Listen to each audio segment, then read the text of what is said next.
Muy buenas noches para todos. Hoy es jueves 6 de noviembre, 7 de la noche. Los saludo desde el podcast Hablemos Derecho con Calú, un podcast creado por el Colegio Colombiano de Juristas.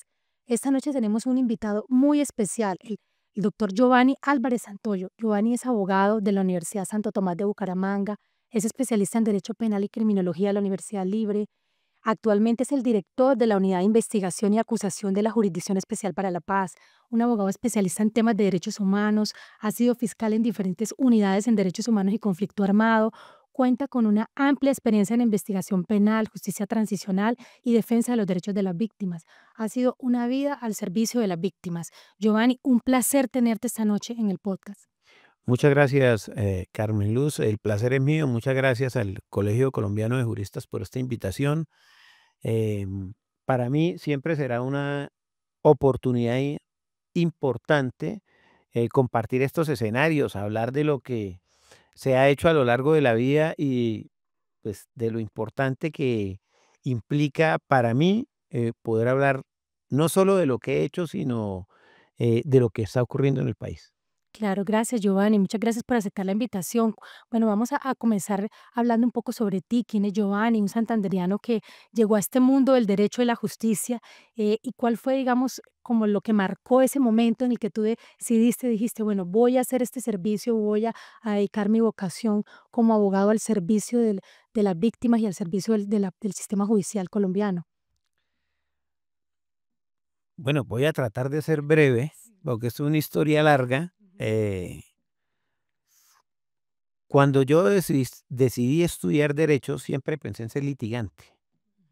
Me apasiona el mundo del litigio. Pero la vida lo va llevando a uno por distintos caminos. Eh, Cuando salí de la universidad uno necesitaba graduarse, entonces me fui inspector de policía a un municipio cerca de Bucaramanga, Aratoca se llama el municipio, y como resultado de una compulsa de copias que tenía que hacer de una investigación que tenía como inspector de policía, me fui a Bucaramanga a fotocopiar la expediente. Esa noche que yo estaba en Bucaramanga ocurrió algo en el pueblo, Sí, y es que la guerrilla se metió al pueblo, se tomaron el pueblo. se tomaron el pueblo y mataron a los policías del pueblo, que eran 9 policías, mataron 7 policías. Pues eran los policías con los que uno trabajaba todos los días. Claro, estaba en... Digamos, exacto, de- una relación permanente con ellos. Eh, Seguí, eso fue, digamos, un momento difícil, Claro. pues para el pueblo, para uno, incluso para la familia mía, que sabía que yo trabajaba en ese municipio y llamaron, anoche Sí, empieza ocurrió, el estrés exacto, de que cómo estará, en qué situación, todo. exacto. Eh, Fue algo muy doloroso, eh, producto de las desafortunadas situaciones que ocurren en medio del conflicto armado que vive nuestro país. Eso, digamos, fue el principio de algo que nunca había vivido, Sí, porque, era la primera experiencia claro, impactante. porque uno pues vive en la ciudad, yo soy de Bucaramanga, estudié, yo soy tomasino, estudié en la Universidad de Santo Tomás de Bucaramanga, salí de la universidad, fui inspector de policía, pero nunca había tenido que vivir casi directamente, porque digo casi directamente, porque no me tocó directamente, me tocó directamente al día siguiente cuando llegué al pueblo, Hacer el levantamiento. exacto, a ver la situación, las condiciones en que está la población especialmente, que digamos que la población queda muy golpeada, el temor que implicó ese acontecimiento en el municipio, lo que ocurrió los meses posteriores, porque todo el mundo andaba asustado, porque si eso volvía a ocurrir o no volvía a ocurrir, qué fue lo que pasó, etcétera. Fue una situación complicada.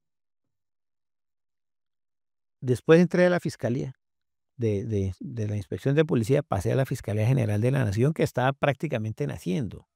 Año Eso fue en el noventa y año cuatro 92. 92 estaba empezando. 92. La fiscalía nació en el 1 de julio de 1992.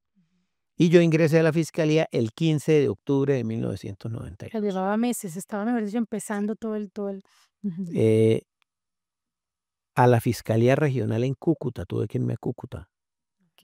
En esa época, tal vez ustedes se acuerdan de las fiscalías regionales, los Sí, jueces sin personas rostro, los sin fiscales rostro. sin rostro, Sí. etcétera. Ujú. Eh, y en esas fiscalías, pues se conocía de los hechos más graves que ocurrían en Colombia. Ujú. Eran Entonces, investigaciones, las investigaciones más delicadas claro, estaban. las investigaciones más delicadas por los hechos más graves que ocurrían en Colombia estaban en esas fiscalías. Ahí empecé mi carrera, no como fiscal, hice, Empezaste como funcionario judicial. sí, Ujú. yo fui asistente Asistente primero fiscal. Ujú. de fiscal, incluso tenía un cargo auxiliar judicial grado 7 se llamaba en esa época, y ahí fui, digamos, haciendo carrera hasta que llegué, A ser pues, fiscal. a ser fiscal. eh, Fui fiscal ahí en la regional de Cúcuta. em, en Cúcuta estuve hasta el año 97. En el año 98 estuve en Arauca, Ah, era otra zona o- bien compleja. complejísima. Arauca era, digamos, un entorno muy difícil. La guerrilla manejaba, digamos, las situaciones en Arauca. Arauca es un departamento que era y sigue siendo muy Muy violento. violento, sí. Y en ese momento particular de la historia de Arauca era aún más violento porque estaba la transición del ingreso de los paramilitares en Arauca. Ujú. Y eso hizo que Arauca se hiciera mucho más violento. Claro, entonces estaban viviendo todo este tránsito Exacto, que de empezaron los los paramilitares a paramilitares. aparecer y entonces había el conflicto interno, todos los días mataban gente en Arauca. Bueno, allá duré un Un tiempo, 10 meses. a 10 meses, o sea, no alcanzaste a estar el año. No alcancé a completar el año, pero pues digamos me tocó vivir situaciones complicadas, como muchos de nuestros compatriotas que viven en esas zonas difíciles. Ujú. De ahí pasé a la unidad de derechos humanos. Claro, ya tenías esa experiencia de violación de derechos humanos. Exacto. Llegué como fiscal a la unidad de derechos humanos en diciembre del año 98 98, ok. y estuve como fiscal de derechos humanos como hasta septiembre del año 2007. Eh, una experiencia, O sea, 9 años, 9 años sí, de. 9 años más o menos como fiscal de derechos humanos, una experiencia, pues digo, profesional muy importante, muy enriquecedora, aprendí mucho, acabé de conocer eh, no solo el país, sino la situación del país. Lo que realmente viven muchos colombianos y que, Exacto. y que, a, y que a veces no estamos ni siquiera cerca de esa realidad. Ujú.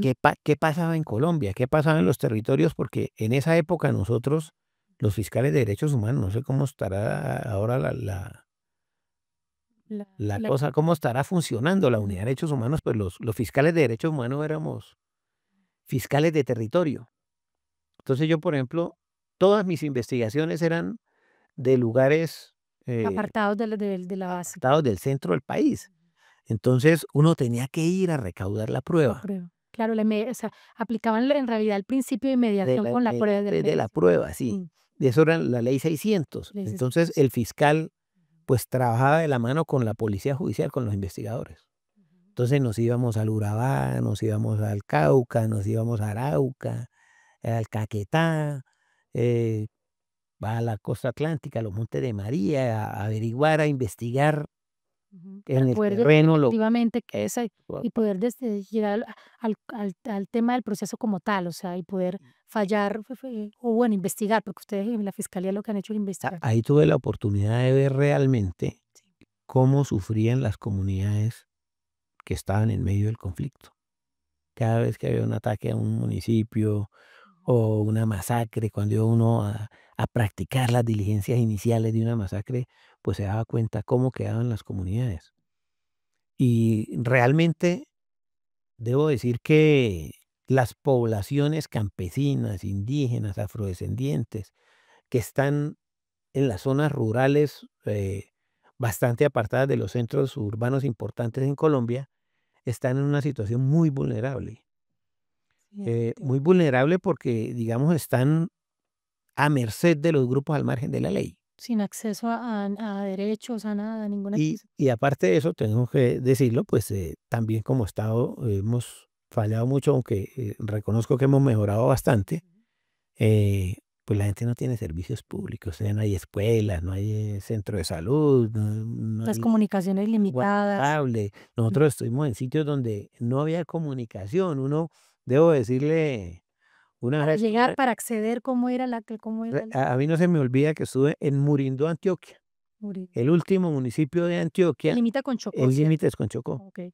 Ujú, Y uno, cuando llegaba a Murindó en esa época, se sentía como en el siglo pasado. ujú. Murindó era un palafito, era en esa época, En cuando esa nosotros época, fuimos, era un okey. palafito. No había señal de radio. Nada, no tenían O acceso, sea, uno no estaba sabía totalmente estar incomunicado, no conectado. había señal de radio, menos televisión, teléfonos, nada, nada. Lo único que quienes tenían de pronto un teléfono satelital se podían comunicar. Ujú. De lo contrario, uno estaba totalmente incomunicado. Y uno decía, venga, yo me siento en la edad De en- piedra. sí, sí, sí, sí, Sí. porque nos tocaba caminar por las calles de tabla Ujú.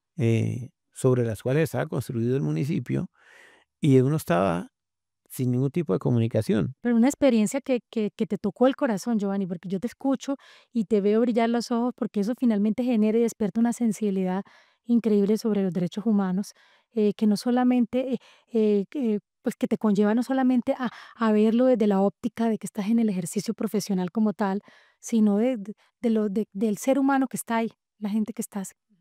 Es cierto, o Ujú, sea, saber ujú, que Colombia no es el centro de Bogotá, Colombia no son las grandes ciudades, Colombia es mucho más que eso, ujú, ¿sí? Y la mayoría de los colombianos están en una situación vulnerable, ujú, eh, y están sufriendo, porque ocurren en nuestro país, este país que es maravilloso y tiene tanta riqueza, esa riqueza no, no la disfrutan quienes la la trabajan. trabajan, el campesino, el que eh, está día a día. Porque ellos están es Ujú. al servicio de los grupos al margen de la ley y de las economías ilegales que manejan el país en esos sectores que son muy ricos, pero son muy vulnerables. Vulnerable. Hay una dominación definitivamente por ese poder económico que llegan a implantar en la región y que hace que dependan enormemente de ellos. Sí, hay zonas del país que tenemos que reconocer. La gente para moverse tiene que pedir permiso. ¿Qué va a hacer? ¿Cuánto se va a Definitivamente. demorar?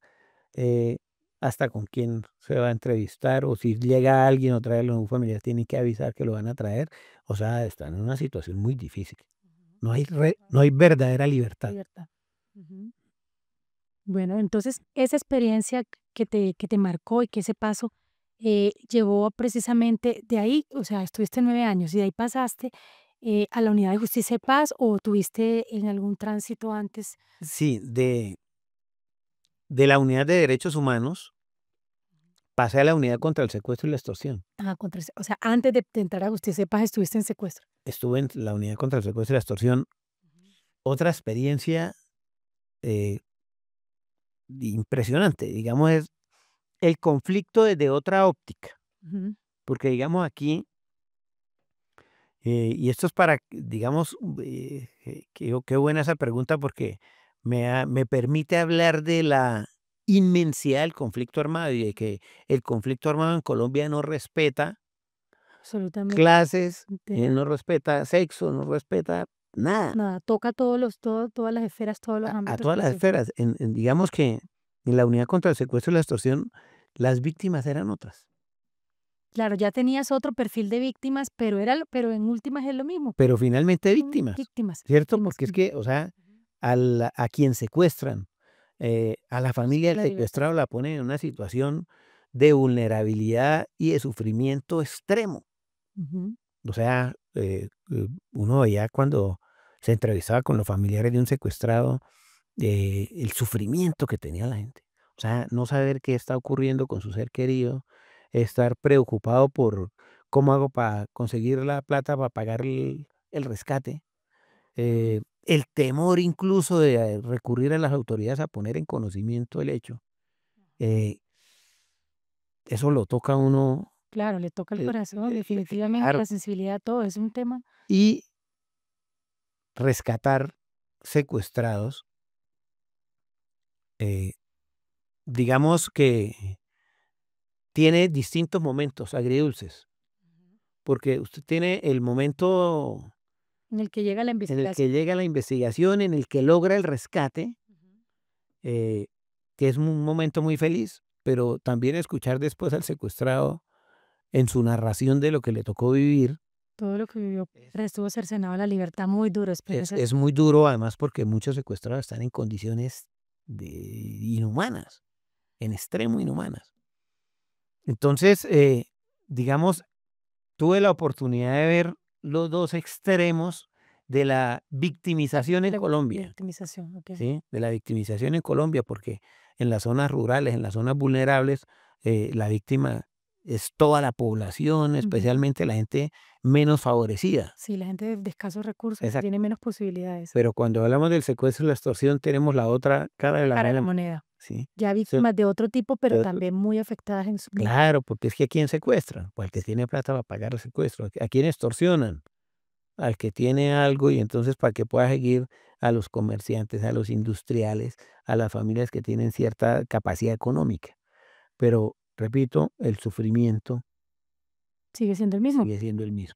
Claro, pues es el ámbito de, bueno, nosotros como abogados lo vemos desde el punto de vista de la violación a la ley, de un delito como tal, pero frente al tema humano, o sea, el tema como ser humano como tal, el tema de su entorno familiar, además de todas esas secuelas que quedan, o sea, es decir, es que el proceso de reparación de una víctima Claro, tiene tantas etapas. la Así. recuperación emocional de las víctimas en general es algo a lo que además poco cuidado le hemos puesto, Ujú. ¿sí?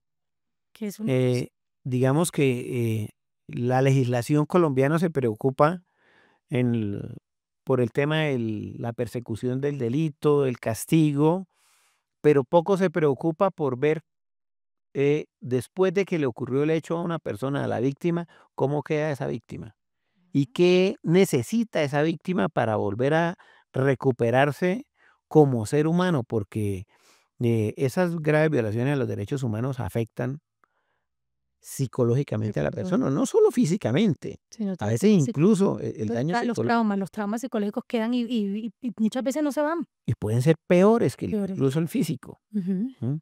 Porque, digamos, quien ha tenido que sufrir o vivir, sobrevivir una masacre, la mujer víctima de violencia sexual que logró sobrevivir ese hecho, Presenciarla en muchos casos que les to- tocó presenciar. presenciar muchos casos, formas de matar que, debo decir que en Colombia la realidad supera la ficción. Aquí han ocurrido cosas que uno ni siquiera Se las imagina, se o las sea, que imagina. escuchar esta narrativa no logras ni siquiera dimensionar realmente lo que pasó en el momento, en los hechos. Entonces uno dice, caramba, esto que ocurre aquí es en extremo grave, hay que castigar, pero no teníamos la visión hace unos años de, sí, hay que castigar, hay que capturar a los Y sancionar, victimarios, hay que exacto, sancionarlos, hay que la sanción. echarlos a la cárcel, etcétera, pero hasta ahí llegábamos como fiscales.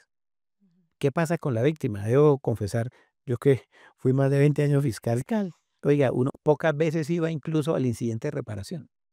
Sí, o sea, como que se limitaba simplemente Usted terminaba ya que la lectura de la sentencia, miraba a ver si había recursos de más una apelación o no, asistencia a mirar qué está pidiendo la familia o qué está pidiendo la víctima para pero la después quedaba la familia interpretación con su abogado, con su representante de víctimas allá en el incidente de de reparación. reparación.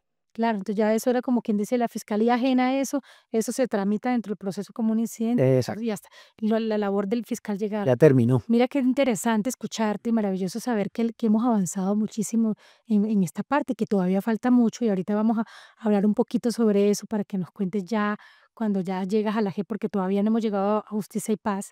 Eh, Bueno, de ahí pasaste a Justicia y Paz. de Cuéntanos qué tan retador fue esa experiencia. Una justicia creada que fue prorrogada, ¿cierto? Porque fue que sí, fue inicialmente prorrogada. creada por Eh, yo llegué a Justicia y Paz en un momento ujú, muy importante. No me tocó el inicio de Justicia y Paz. ujú. eh, Cuando yo llegué a Justicia y Paz, ya quienes habían iniciado el proceso de Justicia y Paz habían avanzado muchísimo. ya habían sufrido, digo yo, todo lo que implicó implementar justicia y La paz, implementación como tal.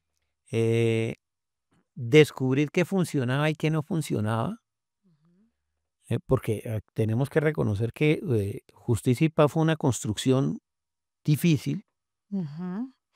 investigar tantos hechos Sí, en un tiempo limitado no es fácil y empezar a descubrir que se necesitaba un modelo de justicia y de investigación distinto al ordinario. Entonces, a mí me tocó llegar en ese momento en el que ya estaban, ya habían dicho, venga, este modelo que tenemos no funciona. no funciona, Intentemos con otro. intentemos con otro, inventémonos algo distinto. Entonces fue cuando surgió el tema de las investigaciones con patrones de Macroproceso. macrocriminalidad, cuando surgieron los macroprocesos Sí. y cuando ya en este modelo de patrones de macrocriminalidad se empezó a ver a las víctimas también más cercanas al proceso. ¿Cómo hacemos para trabajar más de Para incluir cerca las con las víctimas víctimas? y poder que ¿Sí? estén ellas y de cara también a todos estos delitos que se cometieron. ¿Cómo hacemos para construir la verdad con las distintas visiones y con las distintas informaciones? No solo lo que está en los procesos judiciales, no solo lo que decían los postulados, que así se llamaban los investigados, o se llaman los investigados en justicia y paz, sino también lo que dicen las víctimas. Construyamos esa verdad. Eh, Eso fue, digamos, un paso, un proceso que para mí fue maravilloso, porque en justicia y paz uno se acercaba más a la víctima. En derechos humanos lo hacíamos, Pero no era con la misma pero magnitud no, exacto, el entendimiento como tal de qué está viviendo la víctima y cuál fue ese proceso y cómo quedó y qué va a pasar con ella después de. digamos, uno lo entendía y trataba de acercarse a la víctima, pero como las cosas eran tan difíciles y el momento era tan difícil, eh, y la situación de la víctima era tan complicada porque estaba herida, estaba sufriendo, en muchas ocasiones, pues, eh, llena de rabia por lo que le había ocurrido. eh, Ese proceso era difícil. En muchas ocasiones logramos acercarnos, pero digamos, Justicia y Paz ya había diseñado un modelo que, Y era difícil articular porque ya tenían algo específico o lograron articular finalmente. no, nosotros logramos articular muchas cosas, eh, y en Justicia y Paz el modelo era diferente porque ya la víctima participaba más Okey. activamente en el proceso. Entonces eso hacía que uno como fiscal tuviera más cercanía con la víctima. La víctima. Eh, Construimos cosas que creo que para la justicia de Colombia son muy importantes, como el tema de las investigaciones con patrones de macrocriminalidad. Macrocriminal. Eso Y es te tocó construcción. todo este documentar todos los delitos de Salvatore, ¿cierto? Sí, sí, sí, a mí me tocó ser El el fiscal de Mancuso. de Mancuso, eso estuve leyendo un poco, Sí. investigando antes de tenerte aquí en el podcast, y cómo fue enfrentarse a una estructura criminal de esa magnitud, Giovanni. Y pues versus paralelo a este Giovanni que inició en los 92 cuando arrancó en esa inspección de policía, vio todo eso, y ya luego ver todos estos macroprocesos que Pues yo creo que a mí me ayudó mucho para manejar ese proceso mi experiencia anterior, porque digamos yo ya conocía por la experiencia en derechos humanos, en secuestro, en la unidad contra la desaparición forzada, eh, el conflicto en Colombia. Conocía las estructuras criminales, porque habíamos tenido la oportunidad de investigar para ir detrás. tanto las guerrillas como los paramilitares. Entonces, digamos, conocía ya la criminalidad real en Colombia. Cuando llegué a Justicia y Paz, eh, pues ya mucho más ampliamente supo uno lo que uno sospechaba que ocurría, que algunas veces logró escuchar en una mínima proporción. Pero cuando llegó Justicia y Paz y empezaron ellos a contar Hola. todo lo que hacía, cómo funcionaba, y uno decía, oiga, ¿Cómo operó toda esa estructura sí, criminal? cómo operó la estructura criminal, cómo desafortunadamente, tenemos que decirlo, algunos funcionarios del Estado se prestaron para eso. Claro, con eh, impunidad.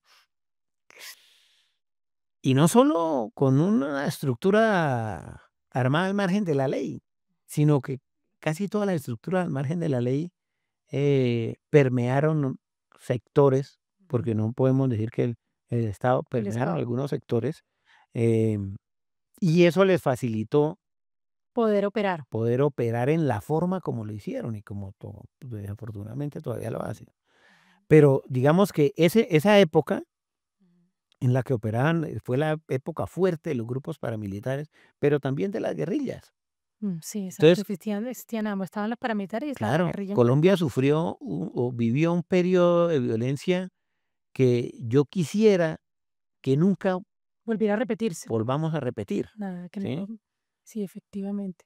Y yo soy defensor de los procesos de paz, soy un soñador de la paz, Ujú. porque debo decir que Maravilloso. cuando se hizo el proceso de justicia y paz, el índice de homicidios en Colombia rebajó en algunos sectores, O sea, se incluso se notó pues una yo tasa trabajo, de disminución, claro, eh, en algunas zonas, como por ejemplo el norte de Santander, se disminuyó el 60%. una tasa bastante alta, o sea, es increíble, pero y eso demuestra que sí es posible y que no es un sueño, o sea, que hay que lograr. Claro, yo a repetir unas palabras de alguien de quien no recuerdo el nombre, decía, pero cada arma que se apaga son vidas que se salvan. Ujú, así Por es. eso soy un soñador de la paz y trabajo por la paz. Y por eso la importancia de estos procesos de paz que hemos construido, que no ha sido gratis. Claro, eso ha sido un recorrido, que tú lo has narrado aquí en todo este paso, porque mira que toda tu vida profesional y esta historia de vida de servicio en esta defensa de los derechos humanos nos ha llevado a todo hasta lo que vamos a aterrizar ahora, que es la Jurisdicción Especial para la Paz, donde estás. Entonces, mire, Ujú, nosotros desde el 80 estamos haciendo procesos de paz, pero muchos fueron de perdón y olvido. ujú. Sí, Vino el perdón. proceso de justicia y paz que implicó un cambio Total, trascendental y drástico. en la forma como se manejaban los Se procesos de paz, Ujú, porque se empezó a hablar de los 4 ujú. principios Sí, fundamental. fundamentales de los procesos de paz: verdad, justicia, Justicia, reparación reparación y y garantía de no repetición. no repetición. Que esos son, digamos, los 4 pilares fundamentales de la justicia transicional. Excepcional. Eh, eh, y después de este proceso de justicia y paz, de lo que y les voy a decir algo que dijo una vez un argentino en una reunión, Sí. cuando estábamos hablando de justicia transicional en Colombia. Nosotros en Colombia somos muy críticos, Sí, definitivamente son los pero colombianos somos inconformes por naturaleza. pero nosotros nos damos muy duro. Ujú, entre nosotros. Nosotros trajimos a un argentino Ujú, que trabajó, pues, en los procesos transicionales allá en sí. Argentina, y él decía: "Yo estoy impresionado con ustedes, Ujú. pero por lo que son ustedes y cómo se dan duro ustedes". O sea, todo lo que hemos construido y aún así O sea, estamos. ustedes han construido unos procesos de paz que son, a nuestro juicio, fabulosos. Han llevado a juicio a centenares de victimarios, Ujú, han reconocido miles de víctimas, ujú. y sin embargo ustedes se critican y dicen que sus procesos no sirven para nada. O sea, una gran enseñanza que dejó este argentino porque y que pone a repensar sobre todo, Claro, finalmente sobre el análisis de todos los procesos de paz que hemos vivido nosotros y de todo lo que hemos logrado y que y que y y que vamos a seguir, y porque que han sido, con todas las fallas, porque uno tiene que reconocer que los procesos no son perfectos, han sido maravillosos. sí, maravilloso, definitivamente esa es la palabra maravilloso, Han sido maravillosos, porque es que la gente que vive en el conflicto, que está en el campo, el que sufre los que rigores lo del vive día a conflicto, día, que es sabe el lo que que es, sabe lo si que es derramar lágrimas de sangre, mejor dicho. digo, venga, oiga, cada vez que hacen un proceso de paz, nosotros al menos tenemos un periodo de tranquilidad. Sí, que puedan dormir tranquilos, que puedan, sentarse a la mesa de la familia sin esa zozobra que ya van a llegar, ya. Sí. Es cierto. Y bueno, vino Justicia y Paz, logramos, voy a hablar un poco de la importancia que tuvo para nosotros el Para proceso de justicia y sí. paz, para la justicia en Colombia y para los procesos de paz en el mundo.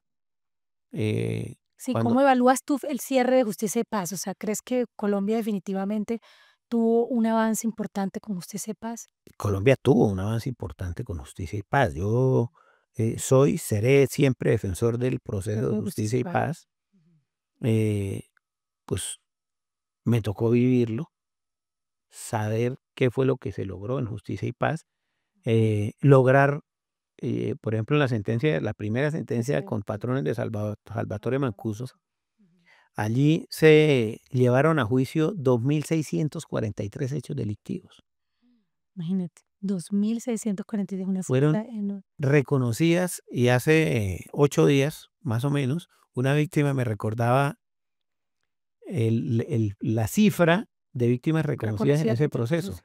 11.328 víctimas reconocidas. 11.300, voy a mirar 28 esa víctimas cifra, qué reconocidas. increíble. Eh, Más de 100 paramilitares condenados, Condenados, sí. ¿sí? Dios. Confesaron los hechos, le pidieron perdón a las víctimas.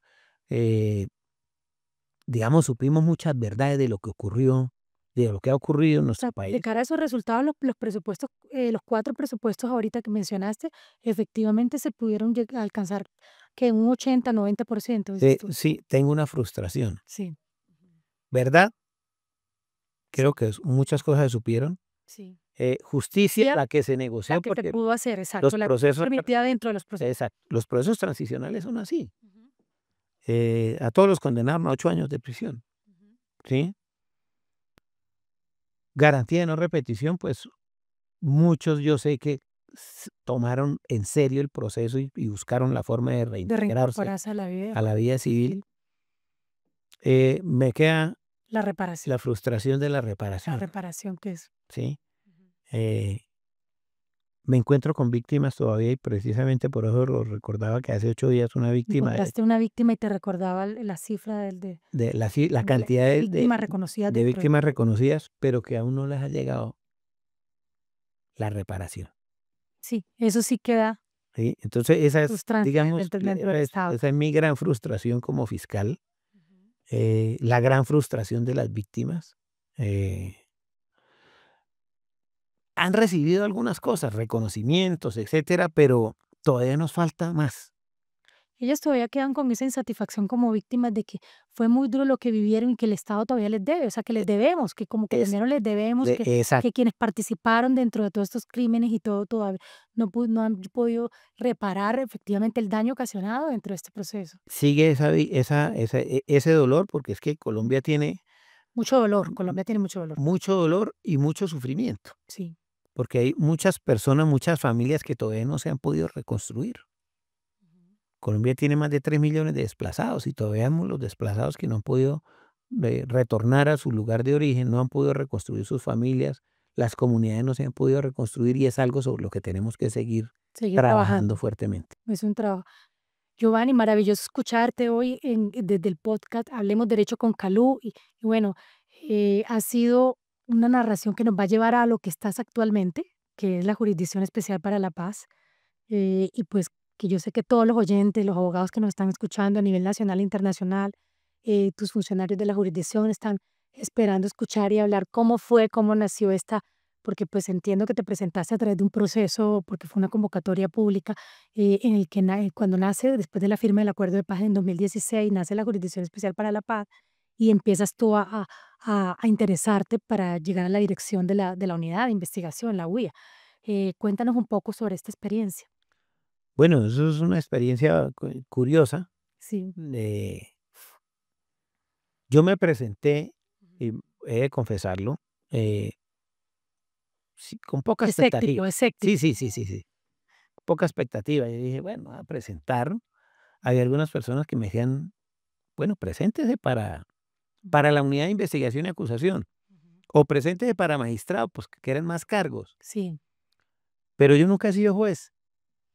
A mí no me llamaba la atención presentarme a todo para, el tema de sanción ya fallo de para fallo de ser proceso. magistrado, no, porque Ya habías estado en la investigación y mi- era es mi- lo que te apasiona. exacto, mi Ujú. naturaleza era la de un fiscal, la de un investigador. Ujú. Entonces, pues apareció la unidad de investigación y acusación, que yo inicialmente la confundía con la unidad especial de investigación que se creó al interior de la fiscalía. Ah, okey, sí. Entonces me decían, no, es una distinta. Ujú. Entonces fui, la busqué, la encontré, me inscribí el último día. O sea, ya cuando, mejor dicho, estaba a Sí, sí, cerrarse el proceso, porque todavía estabas como: "Me inscribo, pero no estoy seguro". terminé de inscribirme como a las 8 de la noche y empecé el proceso. Ujú. Bueno, una selección, revisaron hojas de vida, eh, por fortuna, mi trayectoria en la fiscalía y bueno, en la investigación, en la defensa de los derechos humanos a lo largo de mi vida, eh, fue tenido en cuenta para quedar en un pequeño grupo. Resumo, finalmente quedamos 6 personas. Claro, ya que es una lista corta Exacto. para poder aspirar al cargo. Y bueno, estábamos con la expectativa, con algunos compañeros hablando sobre el tema. em, Dieron cómo va a ser el mecanismo final De del- selección. de selección. No, Mm. va a haber una entrevista pública. Entonces el comité de escogencia se denominó el comité que estaba eligiendo Creado la dentro del gente. acuerdo, claro, Sí, sí, dentro del ujú, el comité de escogencia dijo, vamos a hacer una entrevista pública que va a ser transmitida en vivo por internet. ujú. Ay, me preocupé. Claro, ahí dijiste Claro. de pronto. Ujú. Dije, venga, no, es una entrevista pública. Pero bueno, tú tenías todo el perfil y la experiencia. Todo el país lo va a ver Ujú. a uno ahí sentado. Sí. Me preparé para la entrevista Ujú. y tomé muy en serio el tema de la preparación para la entrevista, entre otras cosas porque como yo siempre he querido ser litigante, Claro, entonces, y está revisar los tópicos de lo que te pueden preguntar y el enfoque, cómo va a ser el enfoque de trabajo en la jurisdicción. exacto, y conté, debo decirlo, con la ayuda de algunos amigos que me ayudaron a analizar cómo se estaba desarrollando el proceso y nos preparamos para la entrevista. He de confesarlo, Ujú.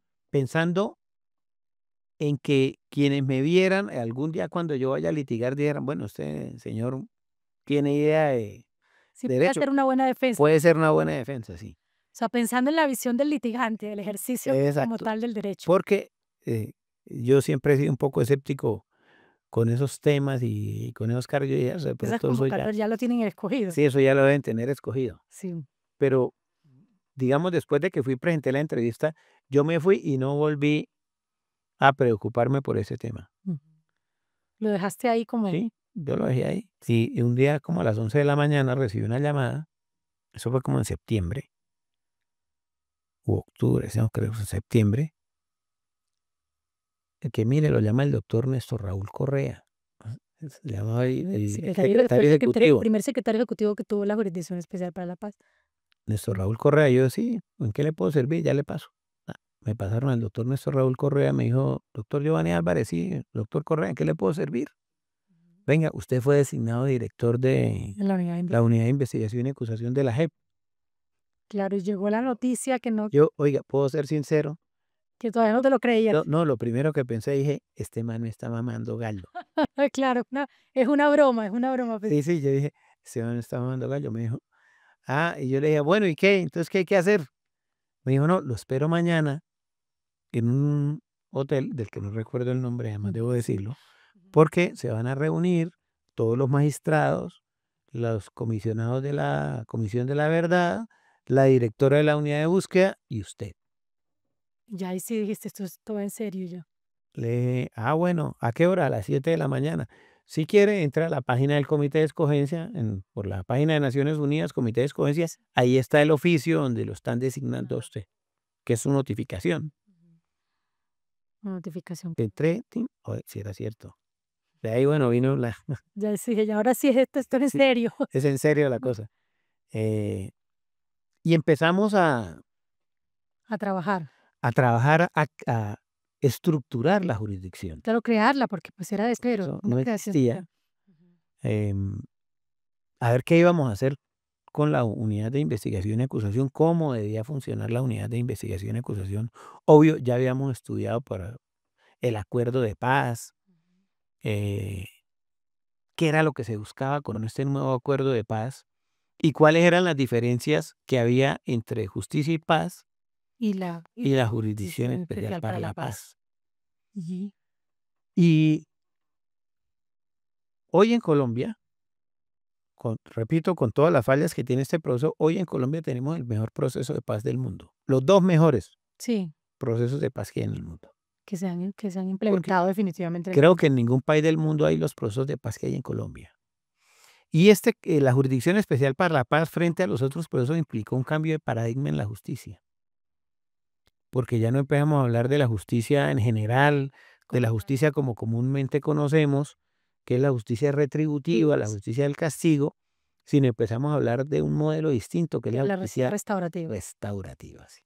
Que es a la que efectivamente. Entonces, aquí en este modelo de justicia restaurativa, la víctima tiene un papel incluso mucho más activo que en el proceso de justicia y paz. Claro, ya la víctima es el eje central del proceso como Exacto. tal. Los Mm, procesos se estructuran, inician a partir de la narrativa de las víctimas.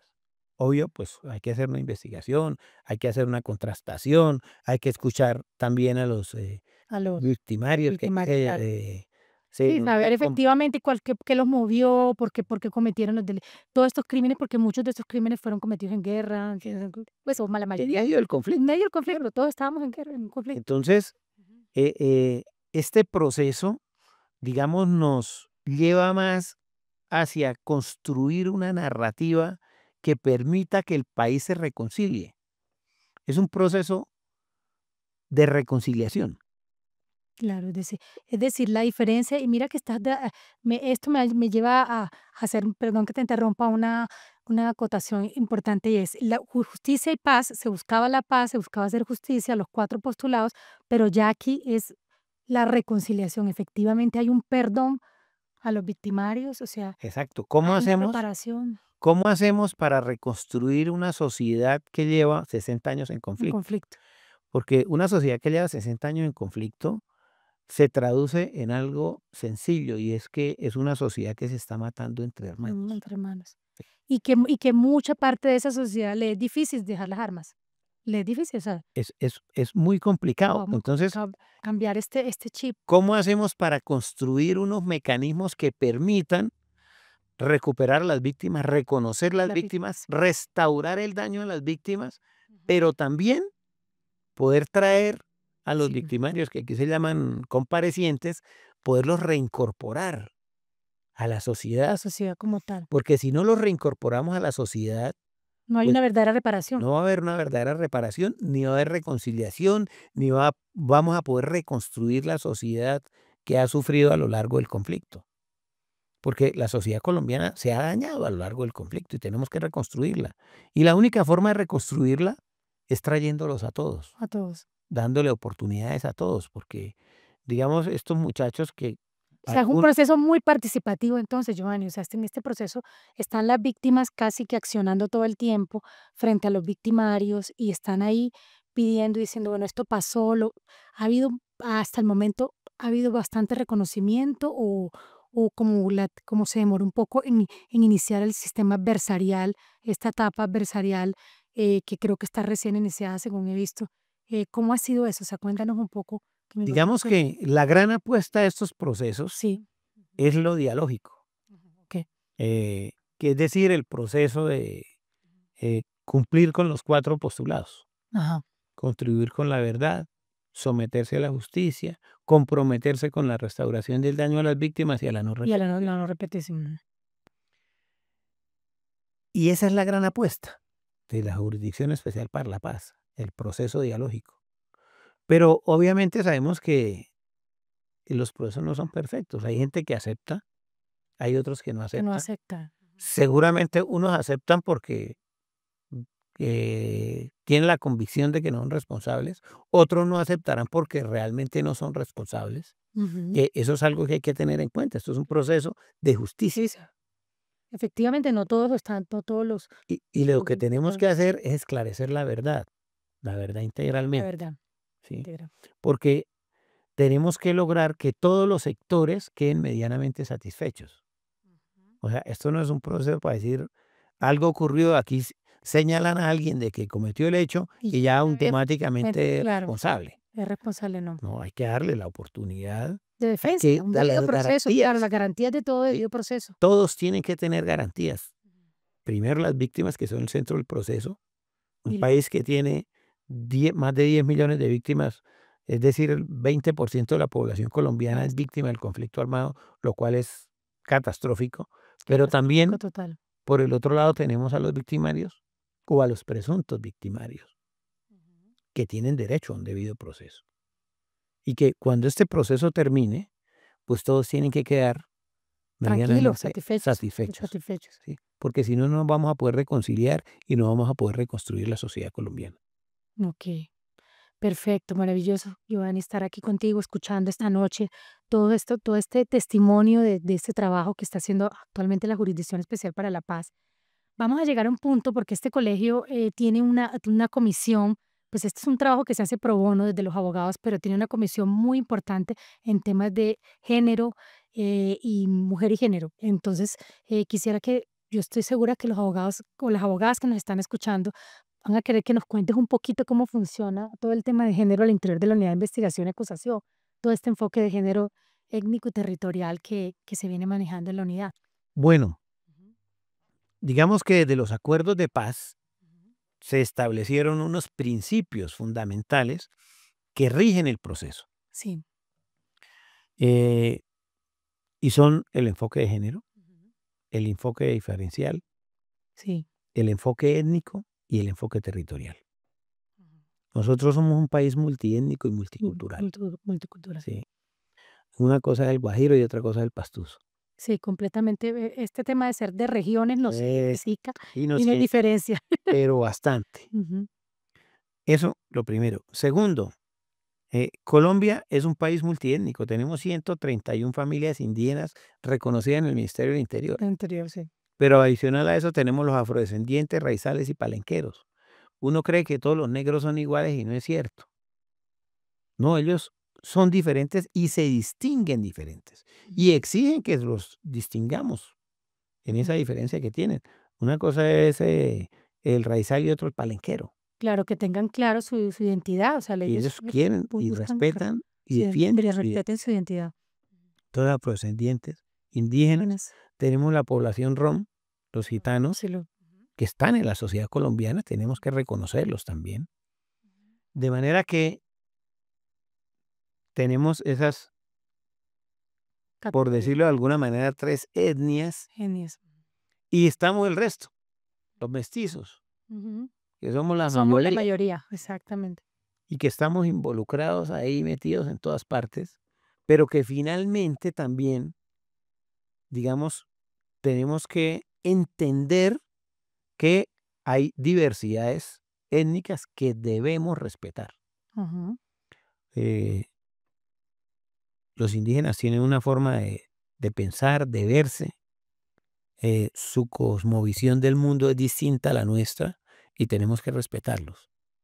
Igual pasa con los gitanos y con la población afro. Pero también tenemos diversidad cultural. Ujú, así es. Pensamos Eso es distintos. totalmente distinto y ¿Mm? precisamente es lo que nos... Somos totalmente distintos. Reconociéndonos todos como seres humanos y como colombianos, queriéndonos, porque tenemos que respetarnos y querernos, en esa diversidad que creo que es lo que nos hace este país tan maravilloso. Maravilloso, literalmente. Y tenemos, pues, que la diversidad de género es algo que hoy día está en una categoría diferente a la categoría en la que estaba hace 10 Tanto, años. exactamente. La sociedad ha ido avanzando muchísimo en eso. Tenemos que reconocernos como diferentes. Mm. Todos no tenemos la misma forma de pensar, todos no tenemos las mismas inclinaciones, todos no pensamos igual, no tenemos las mismas preferencias y tenemos que respetarnos como seres humanos en nuestras eh, preferencias, en nuestra forma de ser y de pensar, de actuar. Actual. Y finalmente quise dejar a las mujeres al final Es la que mujer, este proceso también se trata de empoderar a la las mujer, mujeres, claro que sí. ¿sí? Porque eh, creo que hemos tomado conciencia de algo. Y es que, no sé toda la sociedad, yo me voy a hablar de la sociedad colombiana.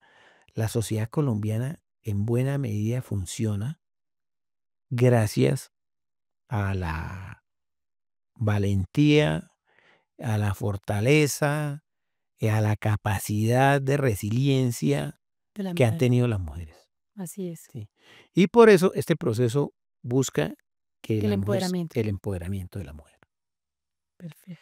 Y en ese proceso de empoderamiento de la mujer, la participación de las mujeres es fundamental en todo este proceso. De manera que, Las mujeres definitivamente le han aportado mucho al proceso a poder como tal. indudablemente, eh, nosotros trabajamos mucho con las organizaciones de víctimas porque, digamos, para la unidad de investigación y acusación fue una imposición afortunada También de y es tener el mantener una caso comunicación con la fluida y permanente gente, con con las las víctimas. víctimas. Y en esa comunicación fluida y permanente con las víctimas, ¿qué hemos establecido? Que la mayoría de organizaciones de víctimas tienen un porcentaje muy alto de mujeres. Y de Ujú. hecho, muchas mujeres son las lideresas de las De las organizaciones de organizaciones, o víctimas, sea, están en cabeza de las mujeres, en cabeza de las mujeres, y las mujeres impulsan todo este to proceso y toda esta para lograr la narrativa reparación como tal, de la reparación, pero también la reconciliación, y la reconciliación, que es ¿sí? O fundamental. sea, la capacidad de resiliencia. Giovanni, y esa reconciliación y ese impulso que ustedes les dan a estas organizaciones, de que yo veo que es un trabajo muy hermoso con las víctimas, que se hace a través de una educación, me lleva a preguntarte, porque sé que vienes de un evento ahorita de educación sobre protección al derecho a educación, que nos cuentes un poquito a los oyentes y a quienes nos están viendo hoy acerca de este proyecto que me parece muy interesante y que en última va a favorecer las víctimas, porque finalmente la educación es clave para todos los procesos. Entonces, cuéntanos un poco sobre este. Ah, Mm. Carmen Luz, le voy a hablar de dos cosas. Primero le voy a hablar de la educación y después de otro proyecto que es fundamental. Ujú, sí. Nosotros en Colombia hemos tenido una evolución jurídica y judicial importante.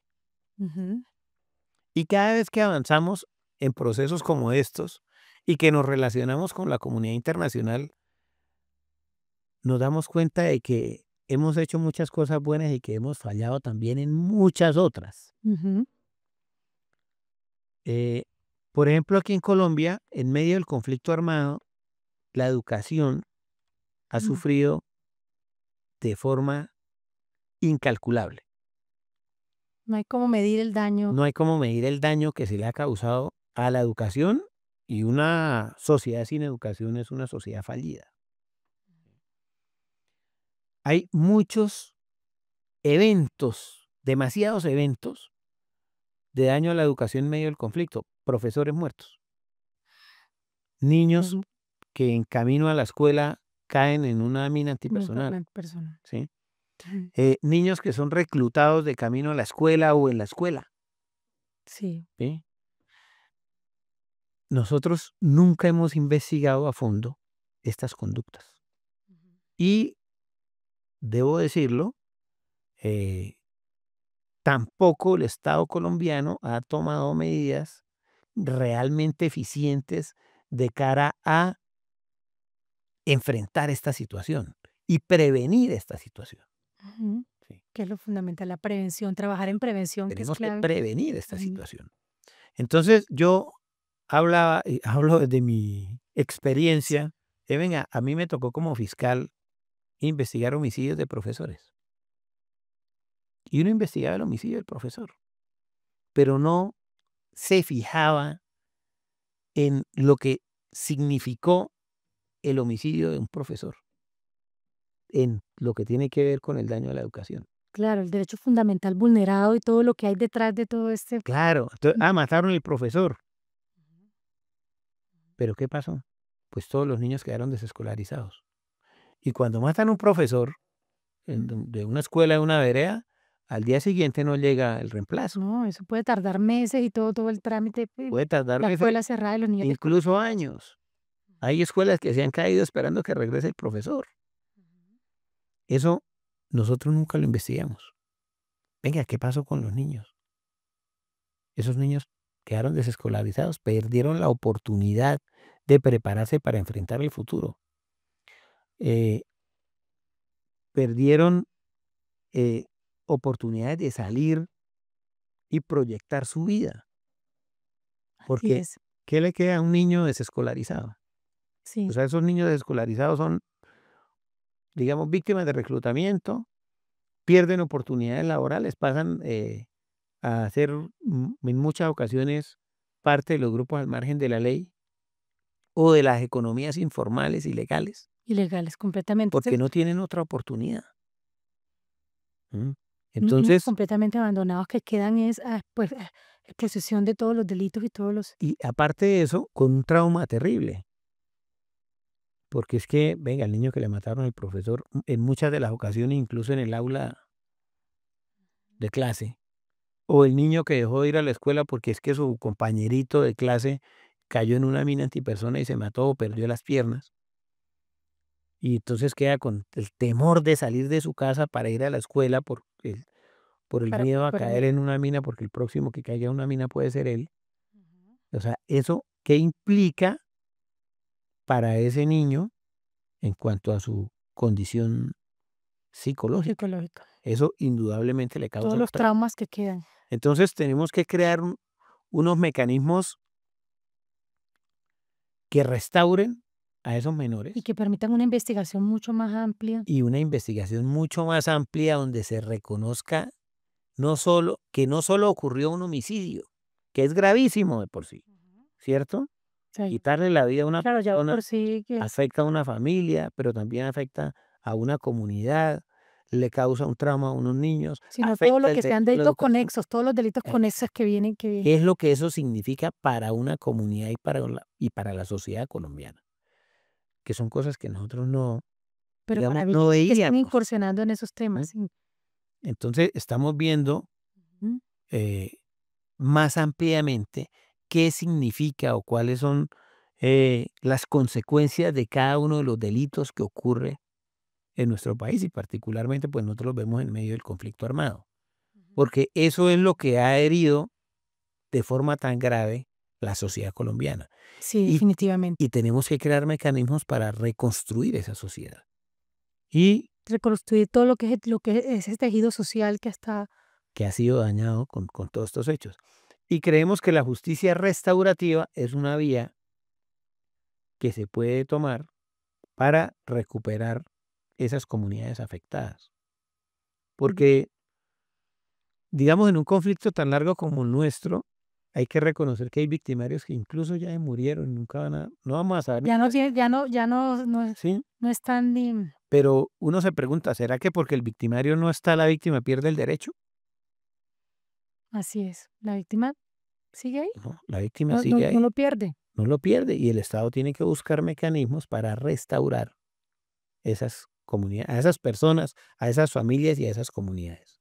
Interesante, Giovanni, interesante. Entonces, eso, digamos, estamos trabajando en eso. Y el otro proyecto, que no puedo dejar de hablar de ese proyecto, Sí, porque me por parece muy supuesto. importante, que tiene que ver, pues, no solo con la mujer, y es que nosotros llevamos casi 4 años trabajando en algo que yo creo que usted alcanzó a conocer un poco, y es la construcción de un centro de atención integral para víctimas de violencia Violencia sexual. sexual, claro que sí. Y es que te me adelantaste, porque la última, ya teníamos 2 preguntas de cierre, y una era hablar sobre estos proyectos objetivos para los próximos años al frente de la unidad, pero entonces hablemos sobre este tema del proyecto de la paz, que es Yo, de la clínica de la pa es de víctimas, el hospital, Hospital de la Paz, sí, hospital, no es el clínica. Hospital de la En Paz. Villavicencio, ¿cierto? Están construyendo. No, no, no, no. No, bueno. Inicialmente lo íbamos a construir en Bueno. Villavicencio.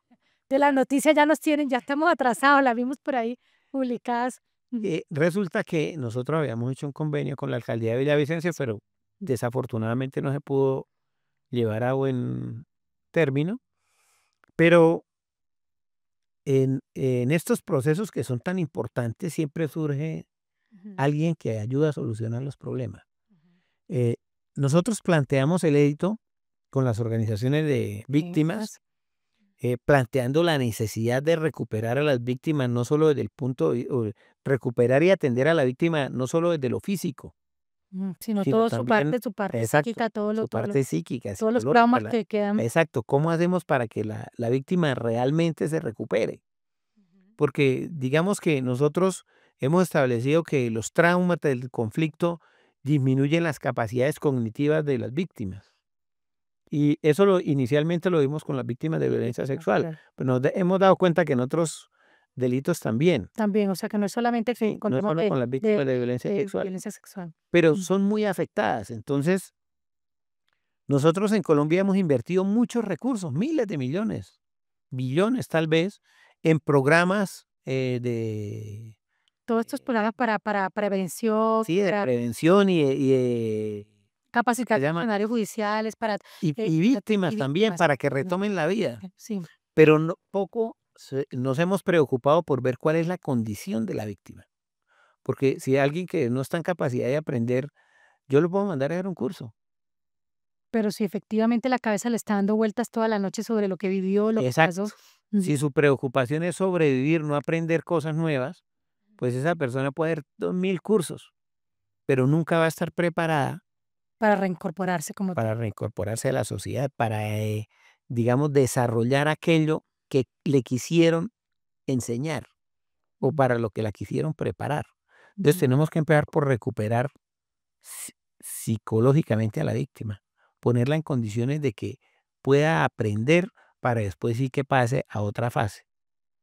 Ese hospital realmente es un centro de atención integral. Entonces allí la víctima va a ser atendida por médicos especializados porque aquí en Colombia, debo decirles tristemente No los hay. que hay, O hay muy no, pocos. que hay miles de mujeres y de hombres víctimas del conflicto, víctimas de violencia sexual, que no solo fueron víctimas de violencia sexual, sino que sufrieron graves daños En sus órganos, en sus mutilación. órganos, Todo. mutilaciones y otra serie de daños que necesitan recuperación.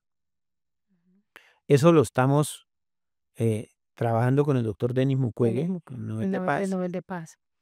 y dentro del proceso tenemos un convenio para preparar médicos colombianos que se especialicen en la Maravilloso. recuperación de las víctimas de violencia sexual, en la reconstrucción de las víctimas de violencia física, de las víctimas de Y ya violencia con sexual. precedentes, o sea, con precedentes en otros países, o sea, ya hay Precisamente el doctor Mukwege ganó el Nobel de Paz porque porque logró eso, okey. ¿sí? Él creó o desarrolló, él como ginecólogo, unas técnicas de reconstrucción de los órganos Los órganos femeninos femeninos. y en general de las víctimas de violencia sexual sin precedentes en el mundo. Eso fue lo que le hizo ganar el Nobel de Fue Paz. lo que le hizo. O sea, que prácticamente en Latinoamérica vamos a ser pioneros. No solo en En Latinoamérica, Latinoamérica, sino en en toda América. toda América, okey. En ningún país de América hay un Hay una hospital como este ¿Y cuándo está que se pensado va a que empiece a construir. operar el hospital? Bueno, después de muchas vueltas logramos y de muchas controversias entre el gobierno nacional y los gobiernos Ya locales, muy porque locales. el Ministerio de Salud decía, listo, nosotros construimos el hospital, pero ¿dónde? No había terreno. No había terreno. El municipio decía, nosotros tenemos el terreno, pero ¿dónde está el CDP para, La construcción, claro, para la sí, construcción? poder iniciar el proyecto. Y después que, ¿dónde está el diseño del hospital? Y los planos, todo lo que se requiere. Finalmente, después de muchas Reunión. actividades, de muchas vueltas, de muchas reuniones, logramos que una familia en Cumaral Meta donara el lote para construir el hospital. Maravilloso. Sí, ¿puedo mencionar la familia? Sí, claro, La familia Quintero. Quintero. La familia Maravilloso. Quintero donó No, esos son los seres humanos que necesitamos, hay que mencionarlos porque los oyentes tienen que saber que casi 8 hectáreas de es tierra ujú, donde se va a construir el hospital. maravilloso. Y se logró, como Ujú. no teníamos los recursos Para poder para el iniciar. diseño, Ujú. porque diseñar un hospital también es algo Claro, todo esto de complejo. esos planes y todo eso, que eso es uno cree que no, pero eso cuesta un montón de eh, recursos y consiguieron los recursos con gobierno. conseguimos los recursos con la Fundación Rockefeller. Okey, la Fundación Rockefeller, ¿No? Se mm, vincularon y financiaron el del diseño. del diseño Eh, de los eso, planos permi- arquitectónicos. eso permitió que contratáramos a eh, un arquitecto chileno que ha trabajado mucho en, En todo este tipo de en proyectos. temas de eh, proyectos de construcción con las víctimas. Ujú. ¿Sí? Eh, y el arquitecto Aravena, es el apellido del arquitecto, un arquitecto reconocido internacionalmente, trabajó con las víctimas, ha venido en Sí, varias bueno, ocasiones a Colombia, se ha reunido con las víctimas y ya tenemos el diseño, un no, bueno, diseño, ya han adelantado mucho, ya con el diseño es un diseño trabajado con o ajustado mejor, no solo a los requerimientos que requiere un hospital, sino a las expectativas de las de las víctimas, qué quieren víctimas. las víctimas, Bueno, cómo debe ser un hospital para las víctimas. Entonces, o sea, un diseño amigable, amistoso, eh, va a ser un legado muy importante de tu gestión llamativo, en la jurisdicción, Giovanni. O sea, yo creo que ese legado que le vas a dejar a las víctimas va a ser algo pues no es un legado de las víctimas, porque eso es una iniciativa de las de víctimas. las víctimas, sí. Y ese hospital oficialmente lo lanzamos el 10 de diciembre. Ya tenemos el lote, tenemos el diseño Ya y, oficialmente el lanzamiento es el día, o sea, ya, y debo decir, en un mes. en un mes que el Ministerio de Salud Sí, destinó 130.000 millones de pesos para iniciar el año entrante. Esperamos en el primer trimestre la construcción construcción como tal del del hospital. hospital. No, no, esto es una gran noticia. Yo creo que con esto, mejor dicho, como tú dices, un legado de las víctimas, pero también de un esfuerzo de toda esta gestión que han hecho desde la Jurisdicción Especial para la Paz y toda esta consecución, esto ha sido un trabajo que muestra realmente esta vocación de servicio. Giovanni, no, ha sido interesante tenerte esta noche. Vamos al cierre ya con dos preguntas eh, claves para terminar nuestra podcast y que esperamos estés en otras oportunidades con nosotros también acá porque creo que este es un tema que amerita muchas conversaciones. Eh, ¿Cómo se ve el Giovanni después de la Jurisdicción para la Paz? ¿El Giovanni litigante, el abogado o ya en una etapa en la que digo, no, yo salgo de la Jurisdicción para la Paz y me dedico a escribir un libro? Y lo último, ¿qué te gustaría que los oyentes recordaran de esta conversación sobre justicia, verdad y reparación a las víctimas? Esas serían nuestras dos preguntas de cierre. Em, ¿Cómo me veo? Ujú. Yo creo que finalmente voy a ser litigante. Litigante. Sí, Eso está bien. yo quiero ser litigante. Algún día voy a ser litigante. Ujú. Eh, ¿Qué quisiera decir? Eh, que tenemos que seguir adelante en la construcción de De la paz. paz. ¿Sí? Eh, Esta es una sociedad que ha sufrido mucho por este conflicto. Es una sociedad maravillosa. Es una sociedad que necesita cambiar la forma de pensar. Así es, Porque mentalmente. este es un Mental. país muy rico. Tenemos todo para ser felices. Pero para ser felices tenemos que unirnos todos en pos de la Poder construcción de una nueva sociedad. en pos de la construcción de una paz y una sociedad. Bueno, maravilloso. Hablemos derecho con Calub. Muchas gracias a todos los que estuvieron hoy conectados, pendientes, escuchándonos, viéndonos. Para el 2026 tenemos unos episodios también con nuevas sorpresas. Los invitamos a que nos sigan en las páginas del colegio, en YouTube, en la cuenta YouTube Colegio Colombiano de Juristas. En Spotify estamos como Hablemos Derecho con Calub. En la página del colegio Colegio Colombiano de Juristas. Giovanni Álvarez Santoyos en la noche de hoy. Muchas gracias por aceptar la invitación. No, muchas gracias nuevamente al Colegio Colombiano de Juristas Ujú. y por supuesto, Carmen Luz, a usted por la invitación. Gracias, Giovanni.